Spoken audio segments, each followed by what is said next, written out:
Mob versus রাষ্ট্র, mob versus সরকার, এবং সেখানে বারবার আমরা দেখছি মব জয়লাভ করছে।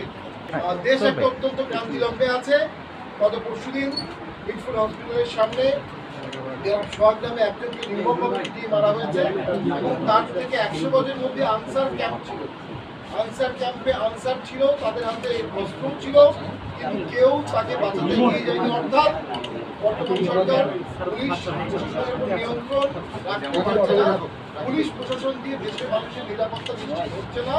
এ বিষয়ে সরকার তীব্র ব্যর্থতার পরিচয় দিচ্ছে। এই ব্যর্থতার দায় বর্তমান সরকারকে নিতে হবে এবং আমরা মনে করি এর প্রভাব রাজনীতিতেও পড়ছে। সরকারের সাথে প্রশাসনের সমন্বয় দেখা যাচ্ছে না, সরকারের সাথে আইন শৃঙ্খলা বাহিনীর সমন্বয় দেখা যাচ্ছে না, সরকারের নিয়ন্ত্রণ নাই, সরকার মততন্ত্রকে নিয়ন্ত্রণ করতে পারছে না। এটা রাষ্ট্র হিসাবে, দেশ হিসাবে আমাদের জন্য অত্যন্ত লজ্জাকর। আমরা কখনোই হিংস্র জাতি হিসাবে পরিচিত ছিলাম না, আমাদের নিজস্ব সম্প্রীতি ছিল, ঐতিহ্য ছিল। এই মবের ঘটনায় এবং মবের ভয়ের কারণে আমরা দেখছি সে ঐতিহ্য এবং সম্প্রীতি নষ্ট হয়ে যাচ্ছে।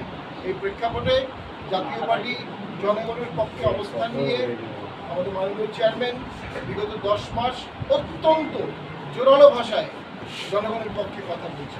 আমরা মনে করি সরকার ভুল পথে চলছে, সরকার সঠিকভাবে সিদ্ধান্ত নিতে পারছে না, লেভেল প্লেইং ফিল্ড করতে পারছে না। আজকে আমরা মিটিং করতে গেলে বাধাগ্রস্ত হচ্ছি, আমরা মিছিল করতে গেলে বাধাগ্রস্ত হচ্ছি। যদি মিটিং মিছিল করতে না পারি নিবন্ধিত দলরা, তাহলে আমরা লেভেল প্লেইং ফিল্ড কীভাবে সরকার নিশ্চিত করবে? এবং বর্তমান সরকার লেভেল প্লেইং ফিল্ডের জন্য সচেষ্ট না।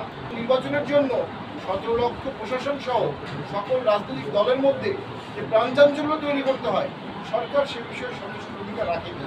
এই অবস্থায় আমি মনে করি সরকারের নির্বাচনমুখী কোনো পদক্ষেপ না দেখার কারণে রাজনৈতিক দলগুলো আস্তে আস্তে হতাশ হয়ে যাচ্ছে এবং পলিটিক্যাল ফ্রাস্ট্রেশন বাড়ছে। বাংলাদেশ একটা স্যাটেলাইট কান্ট্রিতে পরিণত হচ্ছে, যেখানে কোনো ল অ্যান্ড অর্ডার নাই। বাংলাদেশ একটা ব্যানানা কান্ট্রিতে পরিণত হচ্ছে, যেখানে কোনো শীর্ষ থেকে বটম পর্যন্ত কোনো নিয়ন্ত্রণ নাই, তৃণমূল থেকে কেন্দ্র পর্যন্ত।